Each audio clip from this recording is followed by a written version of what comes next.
Rise to the challenge with a fistful of dice, and I will not run. Who's that shadow dreaming of far fall?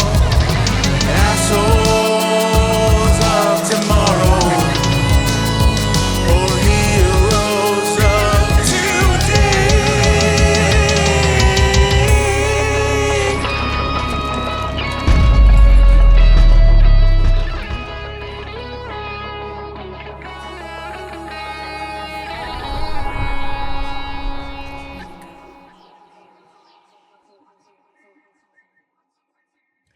Hey there, adventurers. The World Before You was created by yours truly. My name is Guido Santori. I will be your host, DM, and Evil Warlock for today's episode.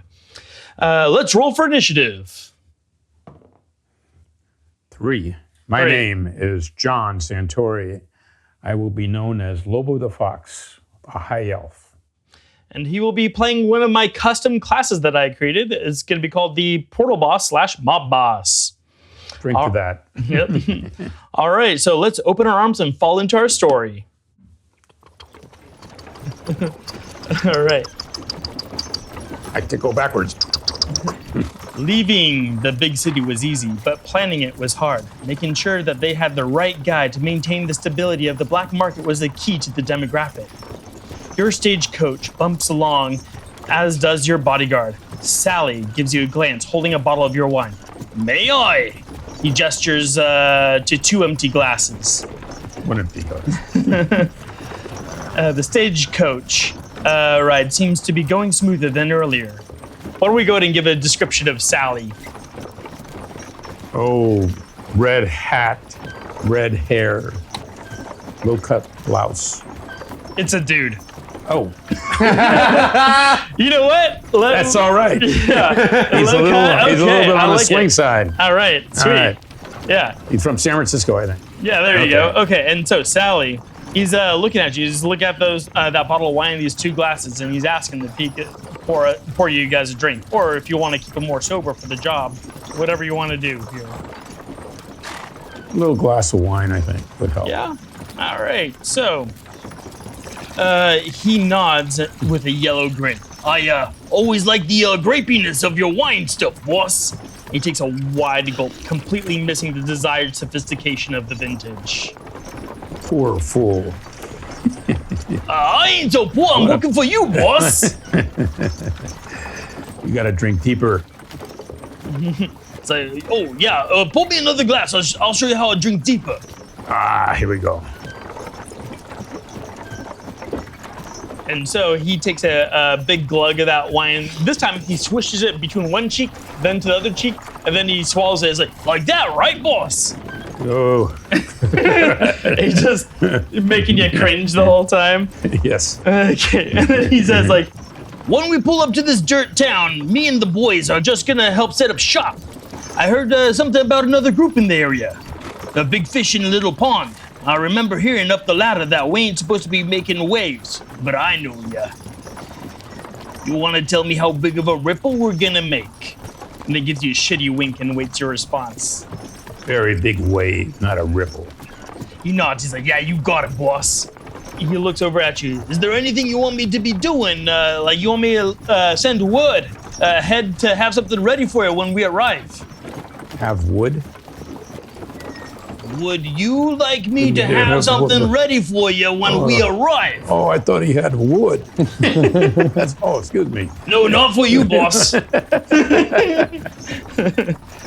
Couple hours go by until you start to reach the mining town of Deepstone. Deep stone, okay. and your carriage slowly starts to pull over to a halt. All right, you pull right up here. You see a handful of shady characters moving furniture into a bar with the Bothmore Mining Estate Co. logo. A man with an oiled beard rolls out a short carpet for you before you step out of your carriage.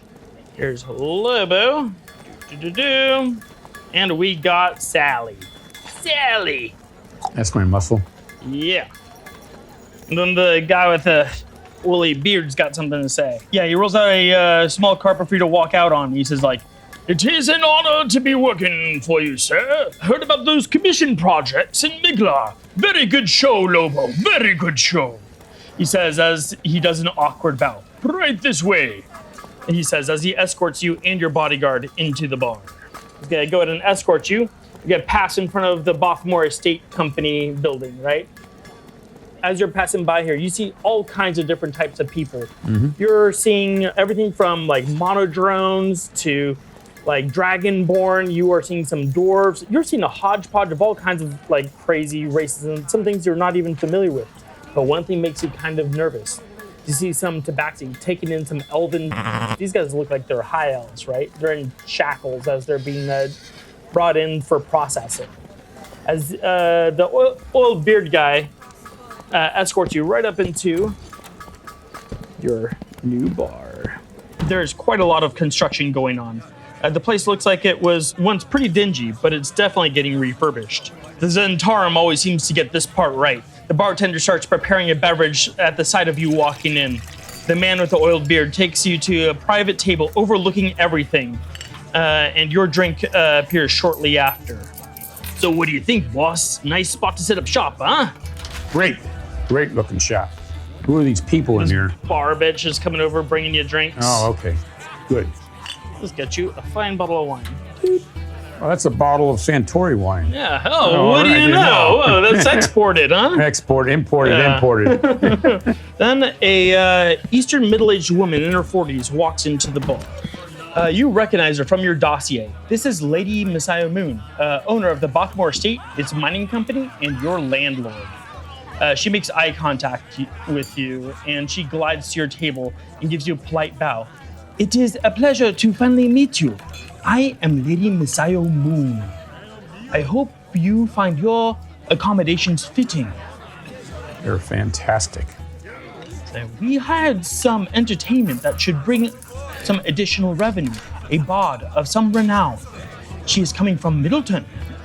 I hope you will welcome her on your stage. And she looks at you waiting. Oh, I'm sure I'm going to welcome her. Yeah, I'm sure you will be a perfect gentleman, as high elves expectedly are. And she smiles politely. And I'm smiling back. So, you are familiar with your duties here? And she gives you a moment to respond. Yes, I am very familiar with my duties and my personnel and my support, my big support. Support is right. As long as you are giving our company a cut of your profits from your bar and your men are protecting our property, you are free to run your front and conduct business as you see fit. Understood? And she makes deliberate eye contact and awaits your response. Smile and say, "I think we understand each other." And then what she does is she opens her palm and you see there's a key on her palm and she blows her palm and you see this key floats over to your table and slides across the table to you. Ah. And she says, "Here is your room key. Do not hesitate to ask for anything you will need. I hope our contract is prosperous for us both." She gives you another formal bow before she glides out of the bar as smoothly as she came in. Sally looks at you as like, "She seems like a pretty nice lady." Yeah, keep your eyes to yourself. He's like, "Oh yeah, I got you, boss. I'm on duty." A couple hours go by and you get comfortable as you are being sent to drinks and going over paperwork and information on your new enterprise. And that's when a few new faces walk into your establishment. These guys look rough and aren't wearing Zentarum or the Bothmore logo. It's a gnome and two bodyguards flanking them. These guys straight up like push past your music, and these guys like come right up here, and you have this one guy standing right there like on the stage as these other two guys flank him on either side. I want you to roll perception. Perception. Yep. Just roll the big round one. There you go. 11. And then you get to add what it says on perception. 0. Okay, well, 11. All right. You look this guy up and down, and he seems pretty on the level. This little looking gnome, and he's got a couple bodyguards. They're not from your outfit. Nothing spectacular. Yeah. And the gnome walks right up to your table, and he goes like, "Oi, hello there. Lobo the Fox, is it?" He spreads a crooked grin. Yes, can I help you? The name be Isaac Grimble, of Grimble's Commercial Union up the street. I want to ask how you're fitting in, mate. I'm fitting in great. I'm not sure you're fitting in yet.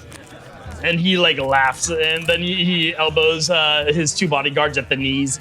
And you see one of the gnome's henchmen cracks his neck and rolls his shoulders as his eyes flit around the room.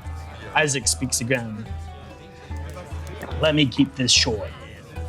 Word around here is that you're from a big city. How should we say entrepreneur? Well, I like to think of myself as an entrepreneur too.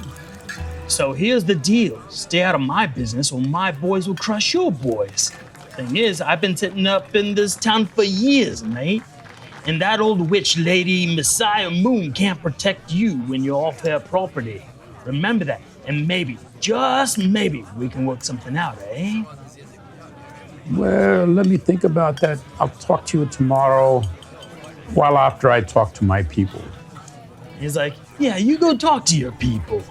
And you see coming up right behind them from downstairs, this very, very colorful woman. This lady, she's young and she's got like rainbow colored hair and she has like these Big boobs. like probably. I'm looking at anyways, you. and no, okay. So she's got her assets covered. All right. But the thing is though that you notice that she has something wild in her eyes. She looked at these two guys and she leans over one of the bodyguards. She's like, "Hey, handsome." The bodyguard looks at each other and they're like, "Oh, boss, that creepy lady's here." And Isaac Grimble looks at his men and then he lifts his hands up in mocking surrender. He's like, "Well, it's been nice, and I hope you enjoy your stay, Knifeears." He stretches and he spits on the floor as he walks out of the establishment. The two bodyguards leisurely follow him out. One of the guards pauses at the door and lets out a loud fart before catching up with his boss. As you're looking from your balcony and you see these two guys going out, you notice that this gnome guy suddenly vanishes like he was never there. I want you to go ahead and roll Arcana. So go ahead and roll your dice. Yeah. Then I want you to add Arcana to that. 14 Arcana. What's Arcana? One of the there it is. 4. Okay, so that would be 18. 18. With the magic you've dabbled with in the past stuff, you know that this guy's actually playing his game very smart. He was never actually in the bar. That was an illusion, and he sent his bodyguards in there. So this guy completely vanishes like he was never there. Oops. And we got these two guys kind of headed back in another direction. And you and Sally are up on that balcony. Sally looks at you and is like, "I know how you are, boss, and I don't think we should try to f him up just yet. This town has some funny rules, and I think he's trying to make us break them in public. Or maybe we can figure out how he makes his money. We can really hit him where it hurts. Maybe we talk to Moon Lady and to see what she knows." It occurs to you that Sally isn't as dumb as he usually appears as he tightens a Velcro strap on his boot. You realize that the town of Deepstone is very much a frontier pioneers and has no real court system. While things that are illegal might be more easily accessed, there won't be a system of law to protect you as it previously did in other big cities from frontier justice. Understood. Yeah, so I guess what do you want to do? You want to get some dirt on this guy who's confronting you? We got to do it cautiously. Yep. Cautiously until we get a lay of the land. Yeah. All right. Yeah. So you go try to talk to moon? Or are you gonna try to talk to people inside the bar? I think I'm going to talk to the lady in here. I'm sure she knows. She knows the elf, right? Or what is it? The gnome. Gnome, yeah. You got to put on a feminine voice on this one. I've been practicing, just trying to get her persona down. You walk up to her, right? Yep. Put yourself right next to her. Yep, there you go. Yep. All right. And she's like, it's like, hey, dark meat. And she looks you up and down, and she's like, so, buy a girl a drink around here. Not a problem. Get her a drink.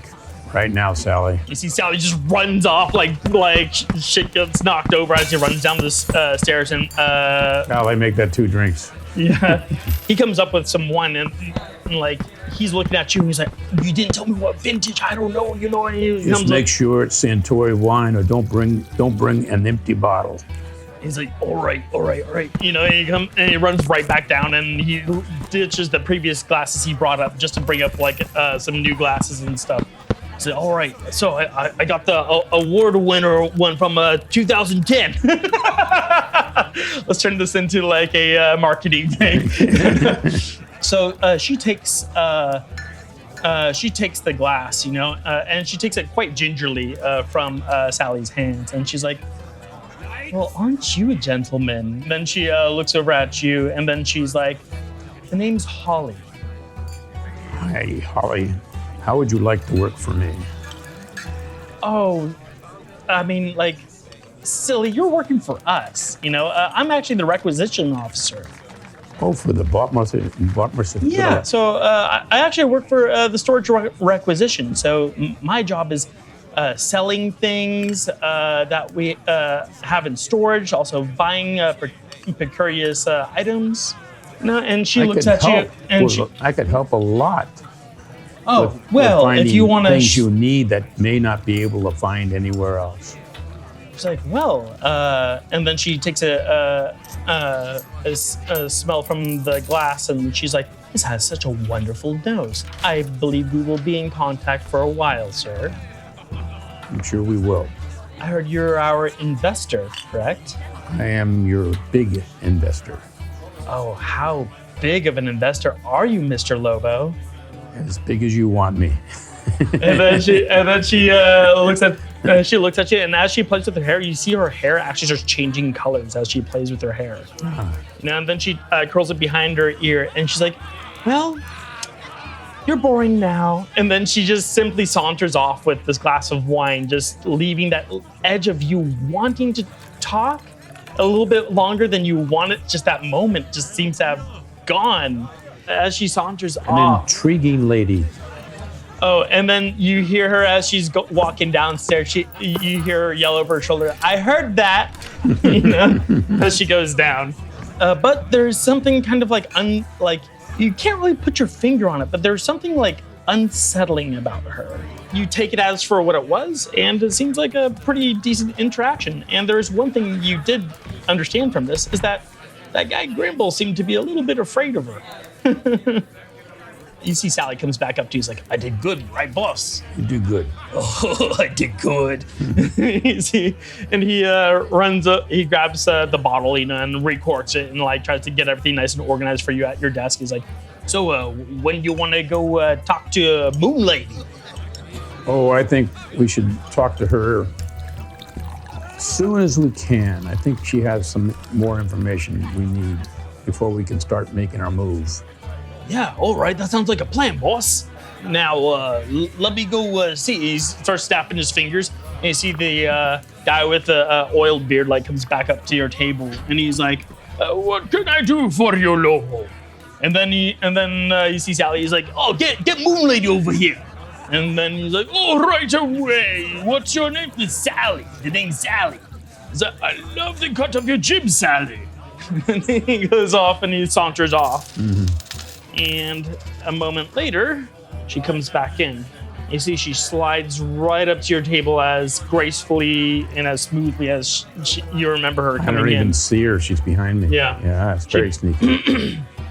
And she's like, good to see you again, Investor Lobo. Is there something I can do for you? I have several questions. And she's like, and she arches her eyebrow. Tell me more about this Gremlin? What is he? Gnome. Gnome. Tell me more about this gnome. This little short, obnoxious gnome. And then she raises her eyebrows like, oh, Grimble. And she says, if you wish to find more information on our rivals, I can provide you with some, but anything I tell you won't be as detailed as my spy master can provide. She puffs on her long, thin pipe. Do you wish to meet him? Yes. In the bar, speak with the oiled beard man. You ask him, why are you so tense? He should reply, why is the sky blue? Your response should be, it isn't. He will then take you someplace secluded to fill you in on the information you need. And she blows her smoke over her shoulder. And then right at that moment, she's like, I have some more diplomacy I must attend to, if you will excuse me. And so she simply slides back out and back into the Bachmore estate. And then you finally get to see our guy again. Come back in here. He's like, Lobo, what can I do for you? I wish to meet the. Do you remember what you're No. supposed to ask him? What I'm supposed to answer him.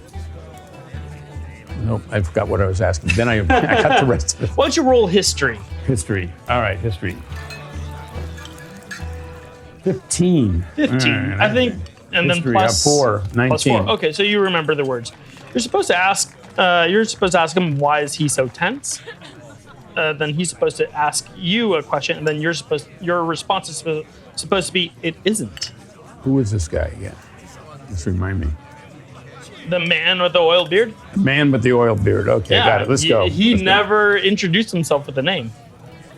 Excuse me, sir. Why are you looking so tense? Why is the sky blue? It isn't blue. The man, he starts looking at you. You see his sudden demeanor suddenly drops from his face, and he suddenly completely changes how he holds himself. He's like, follow me. And he starts walking out of the bar, right? And you start following him down, and he takes you right over here. Let's say this is a nice spot. Where's the guy with the? This is the guy, and then you got Sally, and he's following With the guy with the? the oil beard. Yeah. He's the oil beard now. Yep. He's always been. Oh. Okay. And then we're going to say that this is out of an eye shot of anybody. He pauses halfway to make sure that you and Sally are following. And then the husky man visibly relaxes and speaks to you in an unexpected accent. So, what is it you want to know?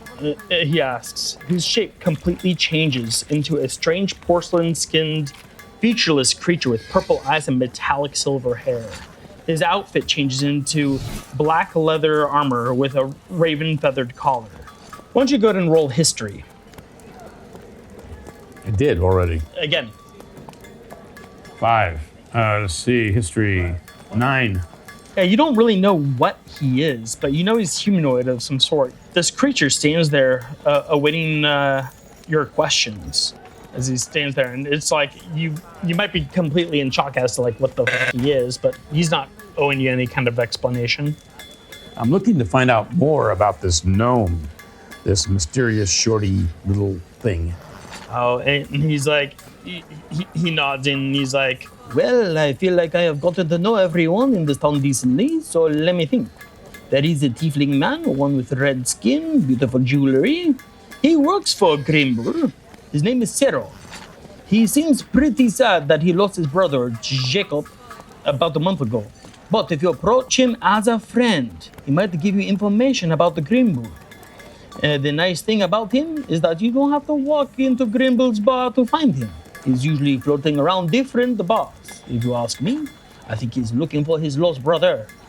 Another one that floats around the bars is Night Eyes.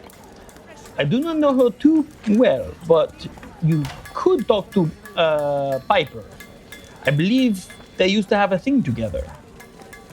And then he looks at you. And he says, Grimble has always been a, how you say, a thug in our town. And he's laid here for many, many years, building himself up and creating connections that many people are not aware of. So, best way to talk to him is talk to others in his organization. And he says, I recommend speaking with Cero and speaking with Piper, because she could tell you more about Night Eyes. I'll talk to Zero first, I think. And he nods. Now, when he does that, you see he starts to shift right back into this greasy bearded man. And it's almost like an octopus, how the colors shift with texture. And then he follows you back inside like nothing ever happened. When you guys are being walked in and he's following you, right? Right about here is you hear a door open. You look off to the side and you see a tiefling man enters with red skin. Cypher whispers behind you, "Speak of the devil," followed by a chuckle. And you see this guy walks in. Is that Zero? Yeah. A tiefling man sits at a table alone, his eyes split around the room observing. He has nice clothing that features a lot of color melting from reds to blues. Why don't you go ahead and roll perception?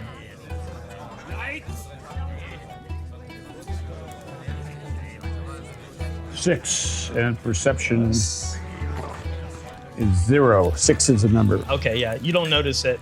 Yeah, and I'm not so perceiving really well. Well, I mean, there was an intoxicating beauty with an intoxicating wine, and your head's kind of all over the place. And when you walk around, you just see this. I mean, it's not every day that you see tieflings around you, you know. And this guy happens to be sitting at a bar alone. He then suddenly takes notice of you, and he's like, "What? Have you never seen a tiefling sitting at a table?" And he narrows his eyes. No, I've never seen a tiefling. It's like, well, you've seen a tiefling before. Not here. And then he like arches an eyebrow, like, "You're new here, huh?" I'm definitely new, but learning fast. He nods at you. He's like, "Well, how exactly how new are you?" This is my first day. Oh boy. And he says like, "Bartender, drink." And you see one of these ladies comes out. We're gonna say that your buddy Sally is just keeping an eye on you. He's at my back. Yeah, he's covering you. Yeah. He orders the drinks and stuff. They start coming in. He tosses his silver. The waitress picks it up and leaves you guys alone to talk. And he says like, "So, how do you like the place?" It's interesting. Very interesting. Very interesting. I'm really more interested in the people. Oh yeah. How so? Well, I'm interested in this man Zero. I need to That's talk to me. him. Who the f are you? I am a boss, man, and this could be my town, and you would probably like to be part of this. He looks at you. He's like, I got my loyalties with Grimble here, you know, and been trying to make things work as it is. What exactly is it that you can offer me that he can't? I can offer you so much more. I have enormous wealth behind me, and enormous, not only wealth, but support. And he looks at you and he thinks about it. He's like, well, there's one thing that I've noticed that I have been needing support that Grimble hasn't really been helping me out with. And I've been trying to find my brother. And you seem to be new in town and maybe people aren't looking at you. And I kind of feel like maybe Lady Messiah is like hiding something. You know, like, I don't know. I know that you're brand new here. And there's a lot of bloodshed under the soil, but he never really went underground very often. So, whatever happened, it was murder up here. He wouldn't leave without telling me. I think I think you're talking to the right man. Just leave me, give me a week, and I will have your brother. And he looks at you, and you see, like, he gets excited for a moment. And then why don't you roll a die and see if that excitement stays? I want to see, and this is going to be for... Intimidation? No, this wouldn't be intimidation. You're trying to approach this as a friend, so maybe persuasion. Persuasion. 9 plus 3, 12. Okay. That's kind of... Yeah, so he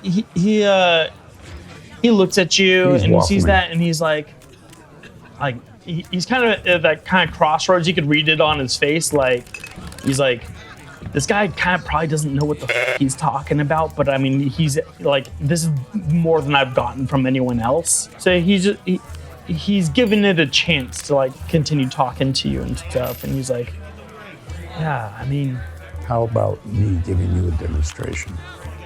and he quirks a brow and is like, how so? Is there somebody here you want eliminated? That is a problem? Is there a problem person here for you?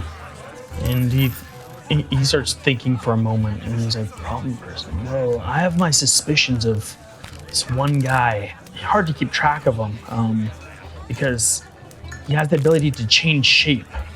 It's my thought that maybe he might have something to do with it. Like, because, I mean, think about it. Like, who has the easiest time moving through and changing, who has the ultimate alibi? You see, the more he thinks about it, the more convinced he is. He's like, I ain't got no proof yet. And I don't know if I don't really know for sure, but you kind of gotta know for sure with somebody like that. No one trusts a changeling. No, I don't trust changelings. And he's like, and he thinks about it, it's like, this lady, Moon, she keeps unsavory characters. I know that Grimble's union doesn't keep the best of characters as well, but I mean, like, this is my brother we're talking about, and he starts looking at you, and he starts looking around the room, extra paranoid, and then he's like, he gives you, like, he narrows his eyes thinking, like, am I talking to him right now? For a second. And then he starts to visibly relax. He's like, I saw this carriage come roll up, but like, can't be this guy. And you see he takes a big gulp of his drink and stuff, and you could smell it. It's some sort of really strong kind of whiskey and stuff, and it just wafts off of his breath as he's speaking to you. And he's like, no, I just haven't been the same without my brother, like, I think I've even started picking up some bad habits. And I usually need something to help me go to sleep at night and shit. Like, you know of anything that could help out with somebody like that? Like, I usually go with, and then he like sides up to you. He's like, yeah, you're from the big city. You got any milk of the poppy? I have anything you need. It's like, all right, well, maybe we might have a working relationship here. And he starts thinking about it. And he's like, I got a lot of stuff to think about, And you see, he just immediately like swivels his back, and then he looks over at you, and he's like, yeah, I mean, this is big. I got to think about this before I can't be just any old turncoat. Before you leave, can you introduce me to Night Eyes? Night Eyes? You want to talk to Night Eyes? Yes. Ah, geez, she's like Grimble's daughter. I mean, I could. Maybe, yeah, I could probably set something up in about like maybe, I don't know where she is. She likes to float around bars too. What about Piper? Oh, Piper, she works here. I thought I saw her upstairs. She's the girl with the green hoodie. Yeah, and he nods and he's like, yeah, but I gotta go. I gotta think about covering my tracks here. Maybe I'm just drunk right now. But I'll be talking to you tomorrow. But you see, like, he's got this amazing jewelry and stuff on and everything. It's got, like, it looks like he actually might have came from West. But he's gonna slowly saunter off, and he's gonna go off into the night, thinking about, like, what he's doing. You remember you said something about her being upstairs. And you go upstairs and Sally follows you. And yeah, you look around the room and you see the voluptuous, colorful girl standing in the corner, but that's not exactly who you're looking for. You see the band is still playing up here. Where's the See the green hoodie. Yep, and then you see a girl with a green hoodie sitting by the bar. It looks like she's eating a grilled cheese sandwich. So what you see is a redheaded girl in a large green hood with a bandolier of potions slung from shoulder to hip greets you as she eats her grilled cheese sandwich. Oh, hi, I'm Piper, and you are staring. Hello. Hi, Piper. And then when you say hi, Piper, she's like, great, now you aren't staring and now we're talking. And she looks at you. She kind of has a little bit of energy to her. She purses her lips for a second before asking, like, is there something you want to know? Like, I was told that from Zero that I should talk to you. That you know what's happening. From Grimble? You see the oiled beard guy. Where the hell? Oh, he's right here. No. He just kind of like, he just kind of gestures like, I'm the one with the better. And then you see she looks at you and is like, oh, I think, are you the new guy? I'm the new guy. Oh, Lobo, it is a pleasure. I'm so happy you're going to be funding things for us here. Yeah, so what could I help you with? What's going on? I want to know more about this guy called Grimble. Oh, well, I used to, I don't think I know any more than the next guy around, but I did used to date his daughter for a while. I could tell you a little bit about her, I guess. Tell me about her. So it's like, well, I had just arrived a few years ago and we clicked and, oh geez, she was learning about black powder and I was an alchemist myself. And so we would have these nights drinking wine and talking about nerdy things, and Piper looks off into invisible nostalgia. And I had just finished college at Migler's Academy of Sciences and Magic. Go spider snakes. And she looks around and she's like, and my mom, Janine, or as some would call her, the Enchantress of Calpurnica, wanted me to go get some world experience, and that's how I ended up here. Night Eyes seemed a little too angry at the world and wanted to leave Deepstone by like any means necessary. So that might be something to talk to her about. Well, also aside from company rivalry, I broke off the relationship because she was very controlling and wanted to drag me away from Deepstone. And like, my mom needs to know where I'm at, you know? She looks at you. Do you have kids? No. I have friends, lots of friends. She's like, yeah, I don't blame you. Honestly, like, I blame it all on Grimble because, like, he practically raised Night Eyes and, like, will stop at nothing to keep her here. He needs her because, like, she is his coin master, but I think it's more of a possessive thing. She likes to go into different bars because she's kind of a wine snob. Also, she wants to get out of Deepstone, and she looks frustrated when she's talking about it. And she's like, well, I'm glad to help you out, Mr. Lobo. Are you going to talk to Night Eyes? Oh, geez. I'd like to. Can you give me an introduction? She takes another bite of her grilled cheese sandwich. Okay. Well, I have a plan. Next week we're going to hire a permanent entertainer, and like bring additional revenue and whatnot. Should we like invite her for the debut? I think that would be a smart move. Okay. Well, so the thing is that I'm a little like it's kind of iffy with us because like we haven't talked in a long time and everything. I'll try to think of like a way to kind of maybe string her along or something to get her over here. Oh, geez. And then end episode. That's Smoke break. Yes. Smoke break.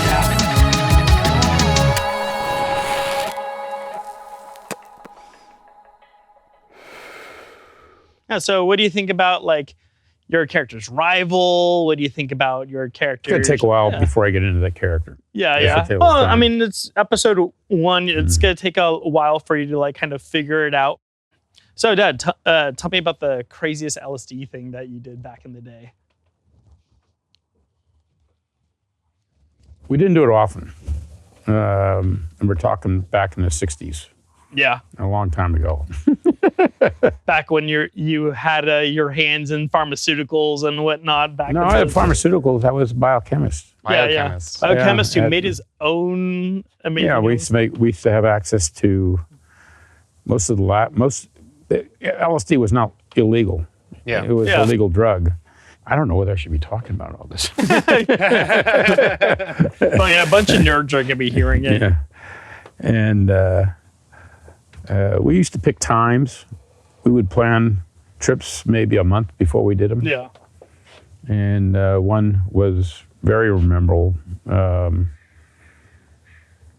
This girl, Angie, she was a microbiologist, Coke bottle lenses, very cute. Yeah. And we were going to go out to dinner and drop acid. Only problem was for her to be normal since she was like 13. What? Since she was 13. Oh, since she was 13. I thought since she was 13. Oh, yeah. I was like, what the hell? Microbiologist who you thought was cute at age 13? What the f? Yeah, okay. Okay, it's like, no, we should not be recording this. Okay. Yeah, no, she had a pretty hyper deal, and her prescription was 40 milligrams of Valium. Oh, Dang. jeez. That's Back in the that was- 60s, huh? Yeah, that was This will her. knock your ass out, lady. Really, she was also my teacher, my teaching assistant. So after I got out of Berkeley, I went over. She was over at San Francisco State, and she was a teaching assistant at the time. And Just don't put out any last names. nope, You're no good. last names. Yeah. Anyway, getting back to our trip, we planned to have a dinner over at what was it, down on Union Square. And I'm trying to think of the restaurant. It's a new one now, but at the time it was shaped like a ship. Oh, that sounds cool. And it was in the Sir Francis Drake Hotel. Oh, whoa. And we had a great dinner there. And at dessert, we dropped the LSD. And I'm very, very susceptible to drugs. And as you can guess, she is not. And took me minutes almost. It was so fast. And we had dessert. We go outside, and there's a cable car in front of us. And I'm looking, I said, wow, a cable car. I'm really excited. And it's not moving. We could get on this thing. And we hop on it. And you lived in San Francisco at the time, and you're like, wow, a cable car. where I was at, it was pretty spectacular. Yeah. And we jump on the cable car. And there's a big black guy there at the back, and he goes, what are you doing? I said, well, we're taking a cable car ride. He says, it's broken. I said, it can't be broken, not today. He says, and he looks at me, and he goes, you're high. I said, very high. I said, and he goes, not to worry, we're going to have it fixed any minute. And we started talking to him, and Angie kept looking over at me going, God, I'm jealous. I'm not even close to you yet. And she was just like normal. Yeah. And so I go to the guy, I said, listen, what I really like to do, I'm born and raised in this town. One of the fantasies I've dreamed about is driving a cable car. And he looks at me, he says, today's your lucky day. Yes. On LSD. Yeah. Oh, God.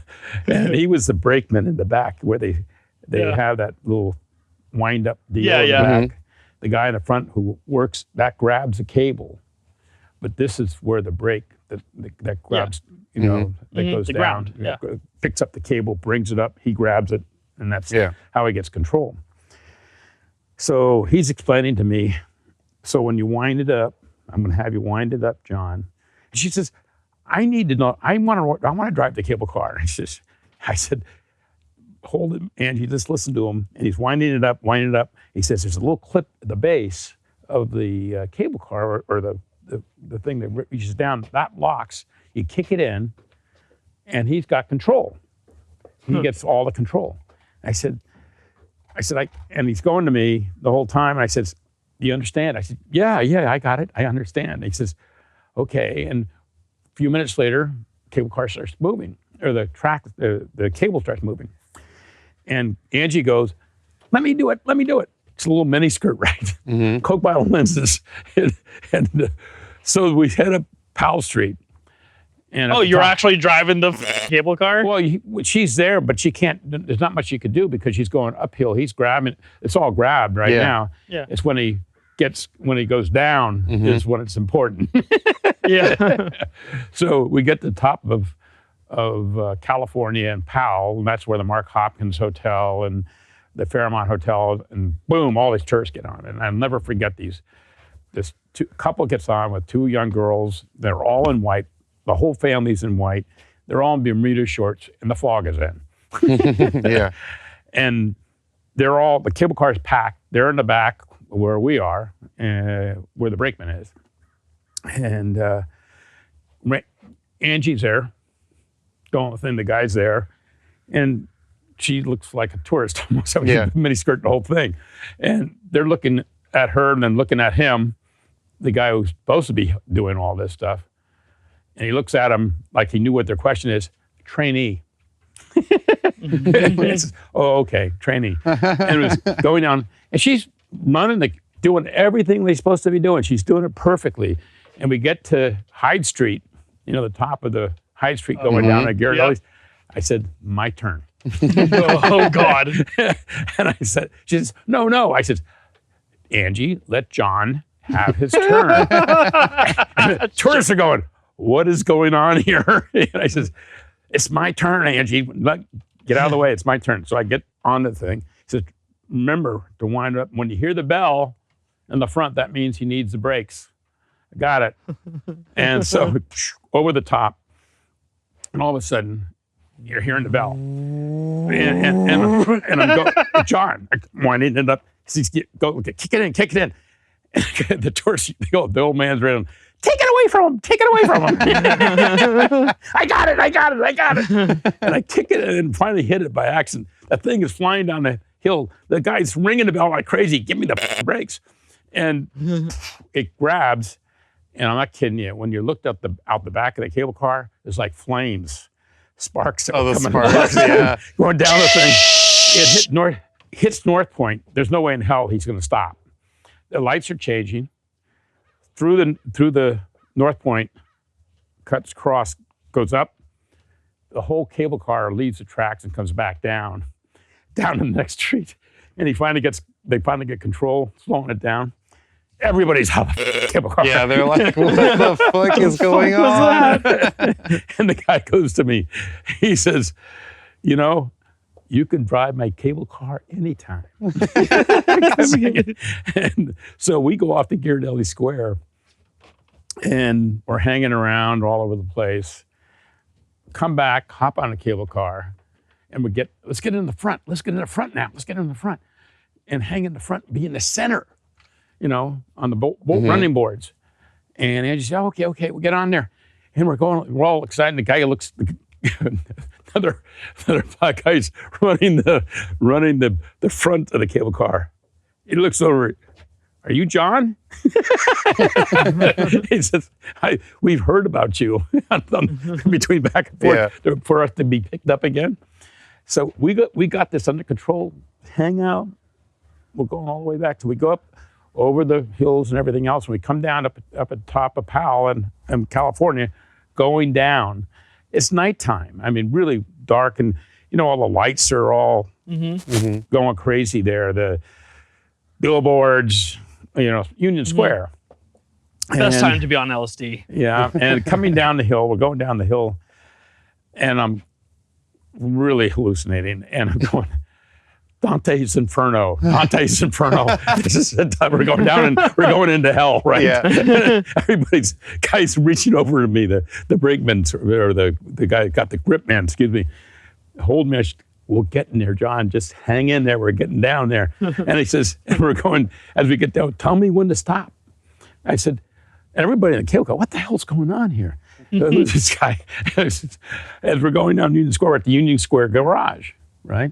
And so like halfway down the Union Square garage, that's the island there, and we hop off, we get into the car, and Angie says, I think I should be driving. I said, that'd be a good idea. And she's getting there, slowly getting there. And As far as you could perceive. yeah. So She's got it on lock, but you're like, you're not as fun. So we come out of the garage. They didn't have, this is like in the 60s, they didn't have the gates that keep you from going out. The guy's there, he was honor system. You pay the guy and you left. Yeah. So Angie goes, she's driving up, and the guy says, hands her the bill for $5 or $3 or whatever it is. She says, thank you, and drives right through to us. We're going down. I go, Angie, I don't think you paid him. I said, pay him? Yeah, well, never mind. And we're heading off to her apartment, which was down on, we go all the way out to 9th Avenue, where the 9th Avenue and Judah, around there, but on 9th Avenue. In fact, the streetcar in Judah went by her apartment. The place would shake when it went through. And so we're there, and she disappears in the kitchen or something. And I'm in her bedroom, and I'm looking around, and I'm looking at I'm looking at her bookcase. Her bookcase, I see my high school chemistry book. And I said, "Wow, that's my book." And I opened the book. How'd you get this? And I opened. No, I opened the book, and Miss Appleby, my teacher, John, what are you doing? Oh, Jesus Christ! I closed the book. She's talking to me in the book. From the book? From the book, yeah. And I'm going. Angie comes back in. I'm going. What's this? She's going. I am so jealous. So it's like midnight. What we're going to do? So he said, let's go into Golden Gate Park. Like it's just 2 or 3 blocks down the road. And we go down to Golden Gate Park, and we go into the arboretum, the flower garden. We had to climb over the fence.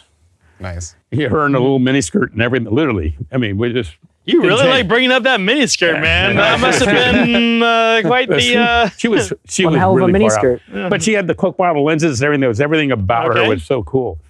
And so we ended up there and slept in the park that night. Pretty cool. Badass. Yeah. Fun. Yeah. That was one night. That was one time on LSD. Okay, so another will be another adventure on the next time we're out here. Yeah, there you go. there you go. So what'd you think about your first time playing D&D? I'm getting into it. Yeah. Yeah. Did you like the characters? Did you think I was doing okay with like presenting? I think you're a good leader in this thing. I think you're really good in your writing. So. Well, you better be. the story. I have to be. It's like It's a great. It's a story. Yeah. There's a lot of imagination going on, so that makes it really attractive. okay, good.